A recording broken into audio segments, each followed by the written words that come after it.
Bonjour à tous, bienvenue dans cette nouvelle vidéo sur ma chaîne YouTube et on se retrouve aujourd'hui pour parler du nouveau scandale qui traverse la dernière saison de Koh Lanta. Un scandale assez important évidemment, qui évidemment ne fait pas sourire parce que c'est quand même une nouvelle après les différents problèmes qu'il y a pu y avoir avec Koh Lanta la légende, et on n'avait pas besoin de ça et donc j'ai décidé de vite en parler. Les différents sites de news se sont évidemment emparés du sujet assez vite pour évoquer les problèmes qu'a eu la dernière saison. Alors cette fois-ci, donc pas de trafic de nourriture, il n'y a absolument rien de tout ça. Aucun aventurier n'a été avantagé d'une quelconque manière par des locaux qui ont pu apporter de la nourriture. On n'est pas du tout là en fait, tout simplement.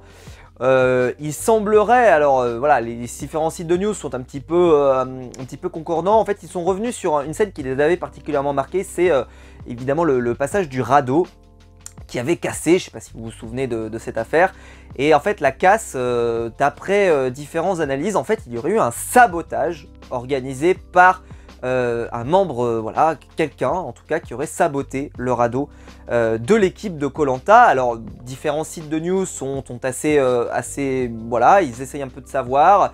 Alors ça serait d'après les informations de beaucoup de sites, avec des news qui sont assez documentées, ils auraient récupéré les plans du radeau pour pouvoir le saboter et permettre la victoire de l'équipe adverse. Et en fait, qui aurait prévu ça? C'est Alexandre. En fait, Alexandre, le stratège, avait prévu ce plan depuis longtemps et donc avait décidé de saboter les cordes qui allaient fournir le radeau de l'équipe pour pouvoir les affaiblir plus tard dans le jeu et pouvoir gagner. Une stratégie de longue haleine, une stratégie d'ampleur qui était, voilà, avec les caméramans et la production. Il avait mené cette stratégie depuis le début et malheureusement il s'est fait éliminer avant de pouvoir profiter de cette stratégie. Mais c'était une stratégie vraiment très ambitieuse qui, voilà, il n'a pas pu en profiter. Donc les candidats ont été pénalisés par cette stratégie alors que Alexandre n'a pas pu... n'était plus présent sur le jeu. Mais si cette stratégie avait payé, Alexandre aurait pu être récompensé avec donc une victoire à l'épreuve de confort qui lui aurait amené voilà, des éléments en plus et bien sûr des capacités supérieures à pouvoir aller plus loin dans le jeu.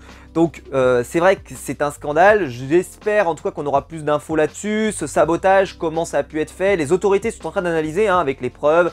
Il y aurait des images qui montreraient Alexandre en train de couper l'intégralité des cordes du radeau de l'équipe. Donc voilà, on attend d'en savoir plus. Évidemment, je vous tiendrai au courant au fur et à mesure de l'avancée de cette affaire. Comptez sur moi, évidemment, pour la suite de ce mois d'avril. Si la vidéo vous a plu, vous pouvez la liker, vous abonner, la partager sur les réseaux sociaux. N'hésitez pas à partager évidemment cette info importante et cette stratégie assez audacieuse lancée par le candidat de cette nouvelle saison. Clairement, le feu sacré cette année, ils sont innovants. On se retrouve très vite. Ciao.